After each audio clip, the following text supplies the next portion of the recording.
지난주 동네 슈퍼에서 이상한 장면을 목격했습니다. 80대쯤 되어 보이는 한 분이 컵라면 하나를 들고 한참을 서 계시더군요. 그냥 보고만 계시는 게 아니라 뭔가 망설이는 표정이었습니다. 주인 아주머니가 물었습니다. 어르신 그거 사실 거예요? 그분이 대답했습니다. 아니요, 그냥 보는 거예요. 집에 가면 먹을 게 있는데 여기 있으면 사람 소리가 들려서요. 그 말을 듣는 순간 가슴이 철렁했습니다. 라면을 사러 온 게 아니라 사람 소리를 들으러 온 거였습니다.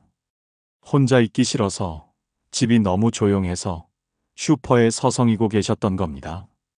여러분은 어떠십니까? 혹시 하루 종일 말 한마디 안 하고 지낸 날이 있으십니까? 집에 있으면 벽만 바라보다가 시간이 가는 날이 있으십니까? 저녁 6시쯤 되면 갑자기 막막해지는 기분을 아십니까? 이제 곧 추석입니다. 앞으로 다가온 명절, 모두가 가족과 모이는 그날, 당신은 어떻게 보내실 예정이십니까? 통계청 자료를 보면 충격적인 숫자가 나옵니다. 65세 이상 혼자 사는 분이 현재 170만 명입니다. 그리고 그중 45%가 명절을 혼자 보냅니다. 76만 명입니다. 바로 지금 이 순간에도 76만 명이 이번 명절을 혼자 준비하고 있습니다. 아니, 준비조차 하지 않고 그냥 시간이 지나가기만을 기다리고 있습니다. 더 충격적인 건 이겁니다. 명절이 가장 외로운 날이라고 답한 독거노인이 63%입니다. 평소에는 혼자여도 괜찮은데 명절만큼은 견디기 힘들다고 합니다. 모두가 모일 때 나만 혼자라는 사실, 그게 제일 아프답니다. 하지만 오늘 저는 다른 이야기를 하려 합니다. 슬픔에 공감만 하는 이야기가 아닙니다. 어떻게 하면 이 시간을 견뎌낼 수 있는지, 아니, 오히려 이 시간을 내 인생의 새로운 출발로 만들 수 있는지에 대한 이야기입니다. 저는 지난 30년 넘게 노년학을 연구하고 수천 명의 어르신들을 만나왔습니다. 그분들의 눈물을 보았고, 절망을 들었고, 그러나 다시 일어서는 모습도 함께 지켜봤습니다. 그리고 하나의 확신을 갖게 되었습니다.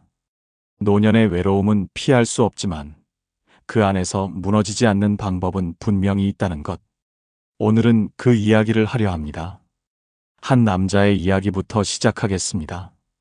강태수 씨, 올해 72입니다. 8개월 전 아내를 갑작스럽게 떠나보냈습니다. 46년을 함께 산 반려자였습니다. 그가 어떻게 다시 살기로 결심했는지, 그리고 우리는 무엇을 준비해야 하는지, 긴 이야기입니다. 하지만 끝까지 들어주신다면 이번 명절이 당신 인생의 전환점이 될 수 있습니다. 시작하기 전에 구독과 좋아요 버튼을 눌러주십시오. 여러분의 작은 클릭이 더 많은 분들께 이 위로를 전하는 힘이 됩니다. 지금부터 시작합니다. 먼저 우리가 직면한 현실부터 정확히 알아야 합니다. 대한민국에서 노년을 혼자 산다는 것, 그게 어떤 의미인지 말입니다. 보건복지부와 통계청이 공동 발표한 최근 자료를 보면 60대 이상 독거 가구가 최근 5년간 48% 증가했습니다. 특히 남성 독거 비율이 급격히 늘고 있습니다. 과거에는 주로 여성들이 홀로 남았는데 이제는 남성들도 마찬가지입니다. 왜 이렇게 되었을까요? 첫째, 가족 구조가 완전히 바뀌었습니다. 예전처럼 3대가 한 집에 사는 경우는 거의 사라졌습니다. 자식들은 각자의 삶에 바쁩니다. 직장, 아이 교육, 생계, 할 일이 산더미입니다. 부모를 모실 여력이 없습니다. 둘째, 명절의 의미 자체가 변했습니다. 과거 명절은 만남의 장이었습니다. 1년에 몇 번 없는 가족 모임의 기회였죠. 이제는 의무가 되었습니다. 긴 교통체증, 비싼 선물값, 복잡한 가족관계, 명절이 기쁨이 아닌 부담이 되어버렸습니다. 셋째, 우리 세대가 늙었습니다. 배우자가 떠나고 친구들도 하나둘 세상을 떠나고 건강도 예전 같지 않습니다. 결국 혼자 남습니다. 이번 명절, 당신의 계획은 어떠십니까? 자식들이 올까요? 온다 해도 몇 시간이나 머물까요? 아니면 이번에도 바빠서 못 온다는 전화 한 통으로 끝날까요? 솔직히 말씀드리자면 많은 분들이 명절을 두려워합니다. 명절이 되면 외로움이 더 크게 느껴지기 때문입니다. 옆집에서 들려오는 웃음소리, 복도를 오가는 발소리, 주차장에 빼곡한 차들. 모두가 가족과 함께인데 나만 혼자라는 사실, 그 대비가 더 크게 다가옵니다. 텔레비전을 켜면 명절 특집 예능이 나옵니다. 행복한 가족들이 모여 웃고 떠듭니다. 그걸 보며 혼자 컵라면을 먹고 있으면 자신이 더 초라하게 느껴집니다. 이것이 지금 대한민국 노인들의 명절 풍경입니다. 이것은 한 사람의 문제가 아닙니다. 우리 모두의 문제입니다. 하지만 오늘은 단순히 슬픔을 나누려는 게 아닙니다. 어떻게 이 시간을 살아낼 것인가, 그 이야기를 하려 합니다. 혼자가 되었지만 무너지지 않은 사람들, 작은 변화로 명절을 다르게 보내기 시작한 사람들의 이야기입니다. 지금부터 한 남자의 이야기를 들어보시겠습니까? 72 강태수. 그는 어떻게 다시 살기로 결심했을까요? 안녕하십니까? 저는 강태수입니다. 올해 72입니다. 오늘 제 이야기를 솔직하게 들려드리려고 합니다. 아마 많은 분들이 공감하실 이야기일 겁니다. 저는 지금 연금 92만 원으로 혼자 살고 있습니다. 8개월 전까지만 해도 그렇지 않았습니다. 아내와 함께 살았거든요. 46년을 함께한 아내, 정확히는 46년 4개월입니다. 그런데 8개월 전 아내가 갑자기 세상을 떠났습니다. 심근경색이었습니다. 저녁 먹고 거실에서 텔레비전 보다가 갑자기 가슴을 움켜쥐더니 쓰러졌습니다. 급히 구급차를 불렀지만 병원 가는 도중 숨졌습니다. 의사 선생님이 말했습니다. 순식간이었을 겁니다. 고통은 거의 없었을 거예요. 그 말이 위로가 되어야 하는데 저는 그저 멍했습니다. 1시간 전까지 옆에서 웃고 있던 사람이 이렇게 갑자기 없어질 수 있다니. 장례를 치렀습니다. 아들과 딸이 와서 도왔습니다. 친척들도 왔습니다. 3일장을 치르고 모두 돌아갔습니다. 그리고 그날 밤부터 제 인생이 완전히 바뀌었습니다. 집이 이렇게 조용할 수가 없었습니다. 시계 초침 소리가 이렇게 크게 들릴 줄 몰랐습니다. 냉장고 돌아가는 소리가 이렇게 신경 쓰일 줄 몰랐습니다. 위층에서 걷는 발소리가 이렇게 선명하게 들릴 줄 몰랐습니다. 매일 아침이 두려워졌습니다. 눈을 뜨면 옆자리가 비어 있습니다. 아내가 끓이던 미역국 냄새도 나지 않습니다. 예전에는 아내가 저보다 먼저 일어나서 아침을 차렸습니다. 여보, 일어나요. 밥 차렸어요. 그 목소리가 들리면 저는 일어나서 화장실 가고 세수하고 식탁에 앉았습니다. 따뜻한 밥, 김치, 미역국, 계란 프라이, 별것 아닌 아침이었지만 그게 하루의 시작이었습니다. 아내와 함께 아침 뉴스 보면서 이런저런 이야기를 나눴습니다. 오늘 날씨 흐린데 우산 챙겨. 병원 가는 날 아니었어? 점심에 뭐 먹고 싶어? 평범한 대화들. 지금 생각하면 그게 얼마나 소중한 시간이었는지. 하지만 지금은 아무것도 없습니다. 눈을 떠도 마를 걸 사람이 없습니다. 식탁에 혼자 앉아 있으면 숨이 막힙니다. 그래서 요즘은 아침을 안 먹습니다. 아니, 먹기가 싫어졌습니다. 혼자 밥을 차려 먹는 게 너무 슬픕니다. 그냥 우유 한 팩으로 때웁니다. 처음에는 아이들이 자주 왔습니다. 아버지, 괜찮으세요? 뭐 필요한 거 없으세요? 저녁은 드셨어요? 고마웠습니다, 정말로. 하지만 시간이 지나면서 아이들 방문이 점점 줄었습니다. 일주일에 2번 오던 게 일주일에 1번이 되고 2주에 1번이 되고 이제는 한 달에 1번 정도입니다. 전화도 마찬가지입니다. 처음에는 이틀에 한 번씩 전화가 왔는데 이제는 일주일에 한 번입니다. 섭섭하냐고요? 솔직히 말하면 섭섭합니다. 하지만 동시에 이해도 합니다. 아이들도 바쁘니까요. 큰아들은 경기도 화성에 삽니다. 중소기업 다니는데 야근이 많습니다. 주말에도 골프 접대에 나가야 한다고 합니다. 며느리도 직장 다닙니다. 손주 둘 뒷바라지하느라 정신없어 보입니다. 딸은 충청남도 천안에 삽니다. 은행원으로 일합니다. 저녁 6시까지 근무한다고 합니다. 사위도 바쁩니다.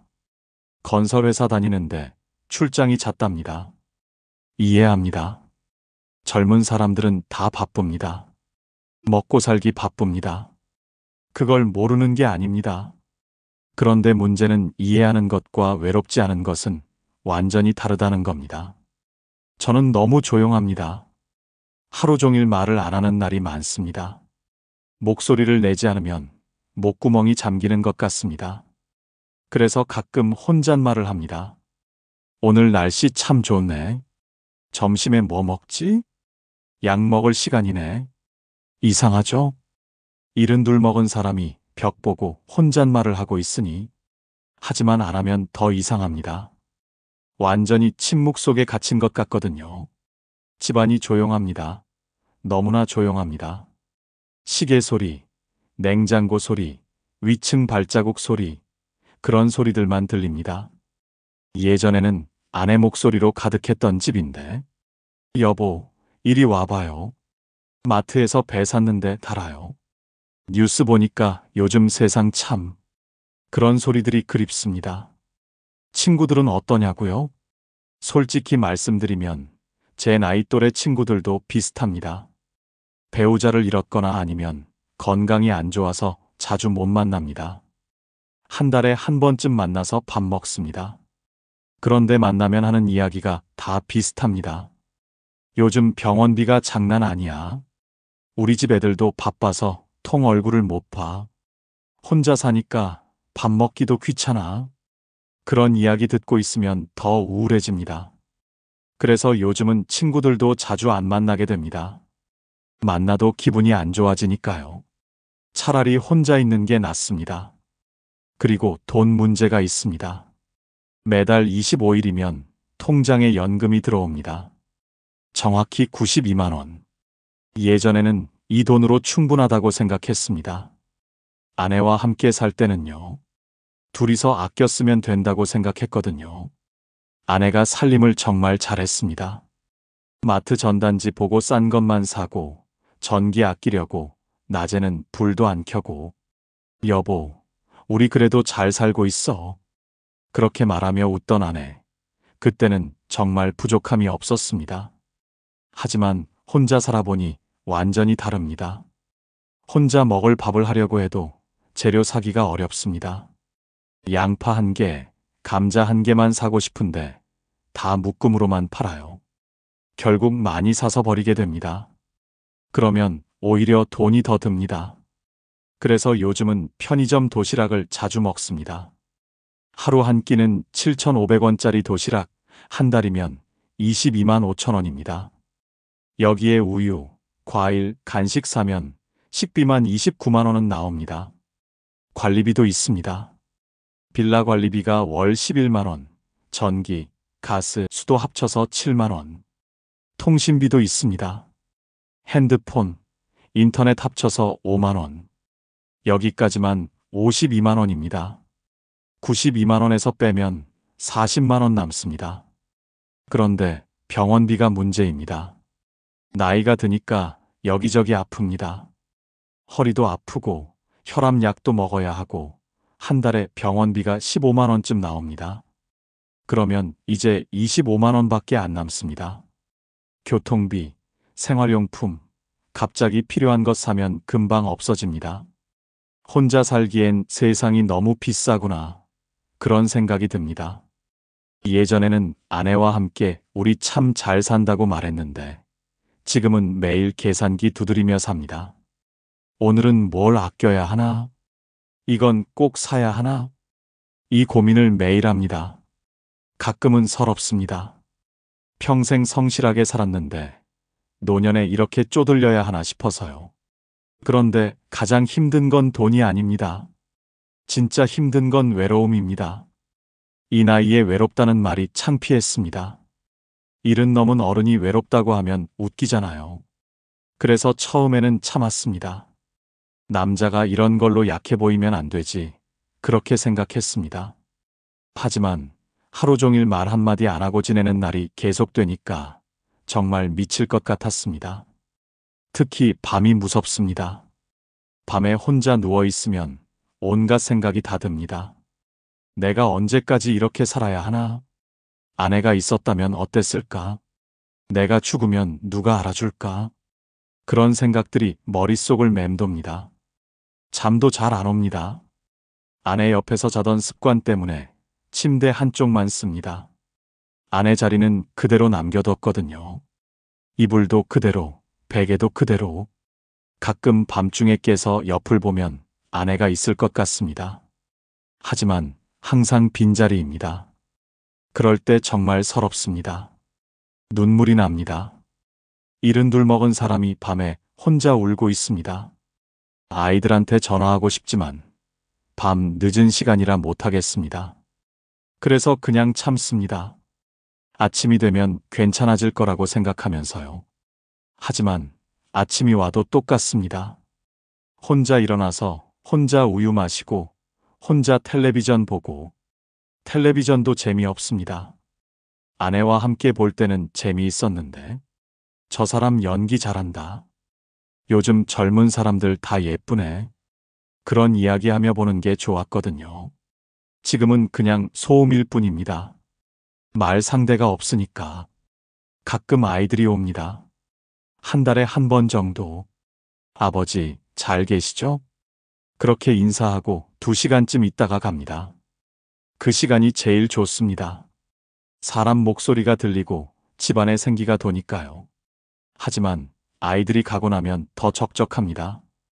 역시 사람은 혼자 살면 안 되는구나. 그런 생각이 듭니다. 아내가 살아있을 때는 몰랐습니다. 이 사람이 얼마나 소중한지, 대화가 얼마나 소중한지, 함께 밥 먹는 게 얼마나 소중한지. 이제야 압니다. 너무 늦게 깨달았지만요. 가끔 슈퍼 가서 계산할 때 주인 아주머니와 말하는 게 유일한 대화입니다. 봉투 드릴까요? 네, 주세요. 그것도 대화라면 대화죠. 그런 것조차 반갑습니다. 사람 목소리를 들을 수 있어서요. 동네 아는 사람 만나면 일부러 대화를 길게 끌려고 합니다. 요즘 어떻게 지내세요? 날씨 좋네요. 건강은 괜찮으세요? 별것 아닌 이야기지만 그런 것들이 위로가 됩니다. 그런데 매번 그럴 수도 없고 결국 집에 돌아오면 또 혼자입니다. 이런 마음을 가족들에게 말해봤습니다. 요즘 너무 외로워서 힘들다. 큰아들이 말하더군요. 아버지, 그래도 견뎌야죠. 나이 들면 다 그런 거 아니에요? 딸도 비슷하게 말했습니다. 아버지, 우리도 자주 연락드릴게요. 조금만 참으세요. 시간 지나면 나아질 거예요. 고마운 말입니다. 정말로 아이들 나름대로 위로해 주려는 거니까요. 하지만 그 말들이 더 이상 위로가 안 됩니다. 견뎌야 한다는 말, 그 말이 제일 힘듭니다. 견디라고요? 뭘 견디라는 건가요? 이 외로움을, 이 적막함을, 하루하루 흘러가는 무의미한 시간들을 아이들은 모릅니다. 혼자 사는 게 얼마나 무서운 일인지, 매일 아침 눈 뜨는 게 얼마나 괴로운 일인지, 밤마다 잠들기 무서운 게 어떤 기분인지, 그런 건 겪어보지 않은 사람은 모릅니다. 시간이 지나면 괜찮아진다고요? 8개월이 지났는데 더 힘들어졌습니다. 처음에는 아내가 잠깐 어디 갔다 올 것 같았거든요. 곧 돌아올 거야. 그런 생각으로 버텼습니다. 하지만 시간이 지날수록 현실이 되더군요. 아내는 정말 다시 돌아오지 않는다는 거. 이제 평생 혼자 살아야 한다는 거. 그 사실이 점점 무겁게 다가왔습니다. 이것이 지난 8개월간 제가 겪은 일들입니다. 혹시 여러분 중에도 비슷한 경험을 하고 계신 분이 계신가요? 아니면 아직은 배우자가 계시지만 언젠가 이런 날이 올까봐 두려우신가요? 제 이야기가 여기서 끝난다면 너무 슬픈 이야기겠죠. 하지만 제 이야기는 여기서 끝이 아닙니다. 어느 날 작은 변화가 일어났습니다. 그리고 저는 다시 살기로 결심했습니다. 어떻게 그렇게 되었는지 지금부터 말씀드리겠습니다. 강태수 어르신의 이야기, 가슴이 먹먹해지셨을 겁니다. 하지만 이것은 한 사람만의 이야기가 아닙니다. 지금 이 순간에도 수많은 분들이 같은 경험을 하고 있습니다. 그리고 앞으로 더 많은 사람들이 이 길을 걷게 될 것입니다. 왜냐하면 우리는 모두 결국 혼자가 되기 때문입니다. 이것은 슬픈 이야기가 아니라 인생의 진실입니다. 위대한 철학자들은 오래전부터 이 진실을 말해왔습니다. 프랑스 철학자 파스칼은 이렇게 말했습니다. 인간의 모든 불행은 그가 방 안에 조용히 머물러 있을 줄 모른다는 사실에서 유래한다. 독일 철학자 쇼펜하우어는 이렇게 말했습니다. 친구를 갖고 싶어서 어울리는 것이 아니라 혼자 있는 게 무서워서 친구를 만나게 된다. 프랑스 작가 알베르 카미는 이렇게 말했습니다. 혼자가 될 수 있는 자유를 얻으라. 그것이 너를 강하게 만들어줄 것이다. 독일 철학자 니체도 비슷한 말을 했습니다. 만일 당신이 혼자 있지 않으면 당신은 훌륭한 사람이 아니다. 이 말들이 처음에는 이해가 안 될 수 있습니다. 혼자 있는 게 왜 좋다는 건가요? 혼자 있으면 외롭고 힘들기만 한데. 하지만 이 철학자들이 말하는 것은 단순히 물리적으로 혼자 있으라는 게 아닙니다. 혼자 있을 줄 아는 능력, 혼자여도 무너지지 않는 힘을 가지라는 뜻입니다. 여기서 중요한 구분이 있습니다. 외로움과 고독은 다릅니다. 외로움은 누군가를 그리워하는 마음입니다. 함께 있고 싶은데 혼자인 상태, 이것은 고통스럽습니다. 하지만 고독은 다릅니다. 고독은 혼자 있음을 받아들이고 그 시간을 온전히 나를 위해 쓰는 것입니다. 이것은 자유롭습니다. 생각해 보십시오. 평생을 살아오면서 정말로 나 자신과 마주한 시간이 얼마나 되십니까? 젊었을 때는 일에 쫓겼습니다. 중년에는 자식 뒷바라지에 쫓겼습니다. 그리고 이제 노년이 되어서야 비로소 시간이 생겼습니다. 하지만 우리는 이 시간을 어떻게 써야 할지 모릅니다. 평생 누군가를 위해 살다가 갑자기 나만을 위한 시간이 생기니 당황스러운 겁니다. 하지만 바로 이 시간이 우리에게 주어진 선물입니다. 미국 사상가 랠프 wal도 에머슨은 말했습니다. 내가 혼자인 동안에만 나는 진정으로 나 자신이다. 쇼펜하우어는 또 이렇게 말합니다. 진정한 행복은 내면에서 온다. 우리의 행복을 외부 요인에 의존하지 말라. 당신이 혼자라는 것은 당신이 약해서가 아닙니다. 당신이 혼자라는 것은 당신이 이제 진정으로 자기 자신과 마주할 준비가 되었다는 뜻입니다. 그리고 그것은 새로운 시작입니다. 철학적인 이야기를 좀 길게 했습니다. 하지만 철학만으로는 부족합니다. 우리에게 필요한 건 구체적인 방법입니다. 어떻게 하면 혼자여도 무너지지 않을 수 있을까요? 이제 실제 사례들을 들어보겠습니다. 먼저 강태수 어르신의 이야기부터 마저 들어보겠습니다. 어느 날 저녁 강태수 어르신은 편의점에 우유를 사러 나갔습니다. 그런데 편의점 앞 벤치에서 한 남자분을 봤습니다. 자신과 비슷한 나이 같았는데 혼자서 벤치에 앉아 계셨습니다. 강 어르신은 용기를 내서 인사를 건넸습니다. 안녕하세요. 그렇게 대화가 시작되었습니다. 날씨가 선선해졌네요. 그러게 말입니다. 이제 완전히 가을이네요. 20분 정도 이야기를 나눴습니다. 그분도 배우자를 잃고 혼자 산다고 했습니다. 그런데 그분이 이런 말씀을 하셨습니다. 그래도 우리 아직 살아있잖아요.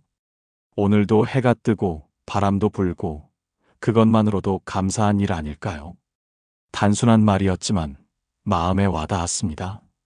집에 돌아와서 곰곰 생각해 봤습니다. 강 어르신은 지금까지 없는 것만 생각했습니다. 아내가 없다. 대화할 사람이 없다. 돈이 부족하다. 하지만 있는 것들도 많았습니다. 일단 살아 있습니다. 건강하진 않지만 그래도 걸을 수 있고 밥도 먹을 수 있습니다. 아이들도 있습니다.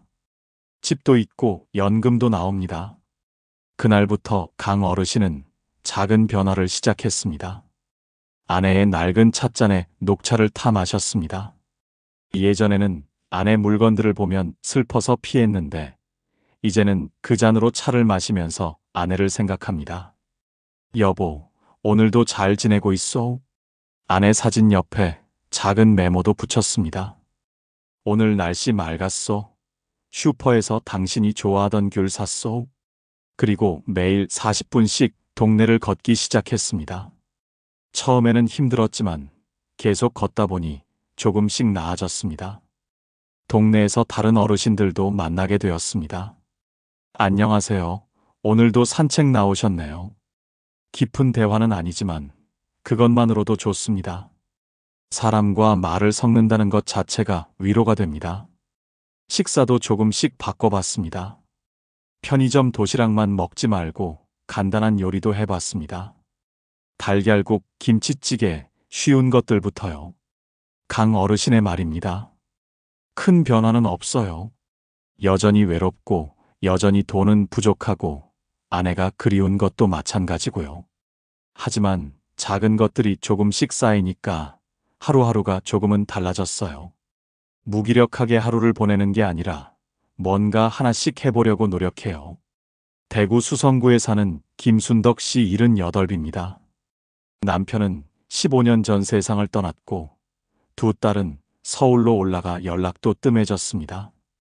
그런 김 씨의 삶을 바꾼 건 아파트 경비 아저씨의 한마디였습니다. 어머님, 요즘 복지관에서 노래교실 한대요. 한번 가보시는 게 어때요? 결국 김 씨는 신청했습니다. 일주일에 2번, 화요일과 금요일 오후 2시. 김 씨는 옛날 가요를 배웠습니다. 젊었을 때 즐겨 듣던 노래들, 노래를 부르니 그때 생각이 났습니다. 지금 김 씨는 노래 교실의 단골 회원이 되었습니다. 김 씨는 이렇게 말합니다. 혼자 있는 시간은 여전히 외롭습니다. 하지만 일주일에 2번, 노래 교실 가는 날은 아침에 일어나는 게 기다려져요. 광주 광산구에 사는 윤영철 씨 70입니다. 30년 넘게 택시 운전을 하다가 은퇴했습니다. 그런 윤 씨의 삶에 변화가 생긴 건 동네 공원에서 시작되었습니다. 어느 날 공원 벤치에 앉아 있는데 옆에 계신 어르신이 말을 걸었습니다. 어르신, 운동 안 하세요? 저기 저 사람들 보세요. 매일 아침 모여서 같이 걷거든요. 그렇게 윤 씨는 걷기 모임에 합류했습니다. 처음에는 2km도 못 걸었지만 매일 걷다 보니 3km, 5km로 늘어났습니다. 지금 윤 씨는 매일 아침 6시에 일어납니다. 공원에 나가야 하니까요. 아침에 일어나는 목적이 생긴 겁니다. 전주 완산구에 사는 69세 박미자 씨는 남편과 이혼한 후 6년 넘게 방 안에만 머물렀습니다. 그러던 중 우연히 주민센터에서 받은 안내문 한 장, 실버 스마트폰 교실 수강생 모집. 박 씨는 사진 찍는 법, 문자 보내는 법, 유튜브 보는 법을 배웠습니다. 집에 와서 혼자 연습했습니다. 좋아하는 트로트를 검색해서 들어봤습니다. 그리고 요리 영상도 봤습니다. 혼자 사는 사람을 위한 간단 요리라고 검색하니까 수백 개가 나왔습니다. 지금 박 씨는 일주일에 3-4번은 유튜브 보고 요리합니다. 박 씨는 이렇게 말합니다. 혼자 살지만 이제는 할 게 생겼어요. 오늘은 뭘 만들어 볼까? 내일은 뭘 배워 볼까? 그런 생각하면서 하루를 보냅니다. 이분들의 삶은 모두 다릅니다. 하지만 공통점이 하나 있습니다. 작은 실천 하나가 인생을 완전히 바꿨다는 겁니다. 편의점 앞에서 나눈 짧은 대화 하나, 노래 교실 등록 하나, 공원 걷기 모임 참여 하나, 스마트폰 교실 수강 하나. 우리는 너무 큰 계획만 세우려다 지쳐버리기 쉽습니다. 하지만 진짜 중요한 건 지금 이 순간 내가 할 수 있는 아주 작은 변화입니다. 그리고 또 하나, 이들의 삶이 바뀐 건 혼자서만 하지 않았기 때문입니다. 누군가와 연결되어 있었기 때문에 지속할 수 있었던 겁니다. 노후 생존법의 핵심은 결국 이 두 가지입니다. 하나는 작은 행동, 하나는 따뜻한 연결입니다. 이제 명절이 일주일 앞으로 다가왔습니다. 올해 명절은 어떻게 보내시겠습니까? 오늘 이야기를 들으시면서 무언가 느끼신 게 있다면 이번 명절부터 작은 변화를 시작해 보시면 어떨까요? 첫째, 이웃에게 먼저 인사해 보세요. 명절 당일 옆집이나 동네 아는 분에게 먼저 인사를 건네 보십시오. 명절 잘 보내세요. 그 한마디가 새로운 연결의 시작이 될 수 있습니다. 둘째, 산책하며 보름달을 보세요. 명절 밤 보름달이 뜰 것입니다. 혼자라도 밖에 나가 그 달을 보십시오. 어린 시절처럼 달에게 소원을 빌어 보십시오. 달은 혼자 떠 있어도 세상을 환하게 비춥니다. 우리도 그럴 수 있습니다. 셋째, 나에게 편지를 써보세요. 명절 연휴 동안 조용한 시간에 나 자신에게 편지를 써보십시오. 일은 몇 년 동안 고생 많았어. 이제는 나를 위해 살아도 돼. 여기까지 잘 버텨줘서 고마워. 나를 위로하는 것은 나 자신밖에 없습니다. 혼자 사는 것이 두렵습니까? 하지만 혼자라는 건 고립이 아니라 새로운 시작이 될 수 있습니다. 우리는 모두 언젠가 혼자가 됩니다. 그건 피할 수 없는 현실입니다.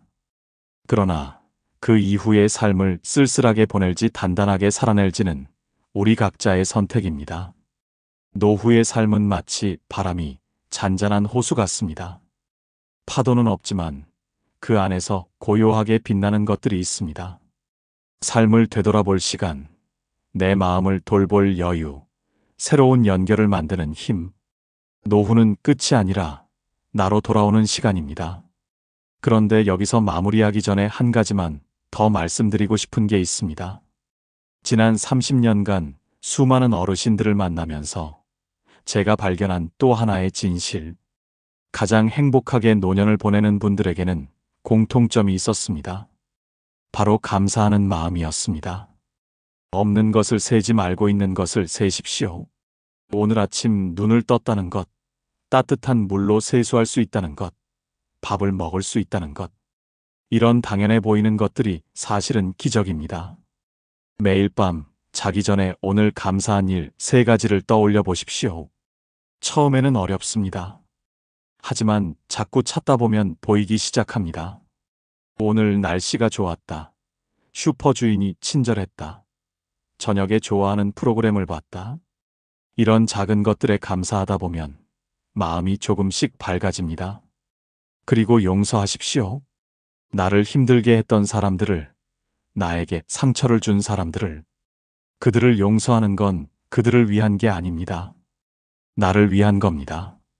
미움과 원망을 계속 품고 있으면 그게 나를 병들게 합니다. 내려놓으십시오. 그리고 무엇보다 나 자신을 용서하십시오. 잘못했다고 생각되는 일들, 후회되는 선택들 다 내려놓으십시오. 그때는 그게 최선이었습니다. 그냥 받아들이십시오. 그리고 오늘부터 새로 시작하십시오. 마지막으로 한 가지 더 웃으십시오. 억지로라도 웃으십시오. 거울을 보고 웃는 연습을 하십시오. 처음에는 이상하고 우스꽝스러울 겁니다. 하지만 자꾸 하다 보면 진짜 웃음이 나옵니다. 웃으면 뇌에서 엔도르핀이 나옵니다. 기분이 좋아집니다. 웃음은 공짜 명약입니다. 이제 정말로 마무리할 시간입니다. 긴 이야기 끝까지 들어주셔서 진심으로 감사합니다. 오늘 제가 전하고 싶었던 메시지는 간단합니다. 혼자가 되는 것은 끝이 아니라 새로운 시작이 될 수 있다는 것. 외로움은 피할 수 없지만 그 안에서 무너지지 않을 수 있다는 것. 작은 변화와 따뜻한 연결이 우리를 다시 일으켜 세울 수 있다는 것. 여러분은 지금까지 정말 잘 살아오셨습니다. 어려운 시대를 견뎌냈고, 가난을 이겨냈고, 자식들을 키워냈고, 이 나라를 일으켜 세운 세대입니다. 그런 여러분이 노년의 외로움쯤은 충분히 이겨낼 수 있습니다. 지금까지 그래왔듯이 앞으로도 그러실 겁니다. 다만 방법을 아셔야 합니다. 오늘 말씀드린 것들 하나씩 실천해 보십시오. 당장 내일 아침부터 시작하십시오. 40분 산책하기, 이웃에게 먼저 인사하기, 간단한 요리해보기, 감사일기 쓰기.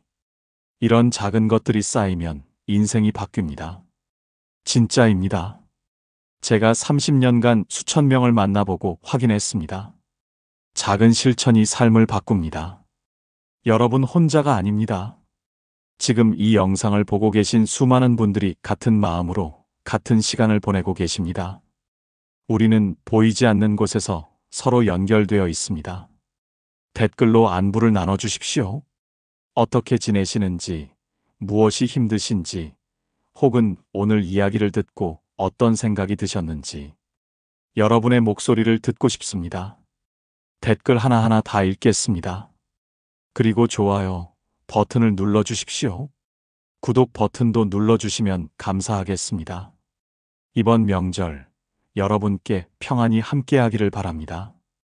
혼자 보내시든 가족과 함께 보내시든 그 시간이 의미 있기를 바랍니다. 오늘 하루도 의미 있게 보내십시오. 작은 것에 감사하고 작은 것에 기쁨을 느끼십시오. 그것이 우리가 살아가는 방법입니다. 올해 명절은 작년과 다를 수 있습니다. 여러분이 오늘 이 이야기를 들었기 때문입니다. 그게 새로운 인생의 첫걸음이 될 겁니다. 저는 여러분을 믿습니다. 그리고 응원합니다. 멀리서 보이지 않는 곳에서 항상 함께하고 있습니다. 여러분은 혼자가 아닙니다. 우리는 함께 이 여정을 걷고 있습니다. 지혜 여정과 함께 오늘도 한 걸음 앞으로 나아갑시다. 건강하십시오. 그리고 행복하십시오. 감사합니다.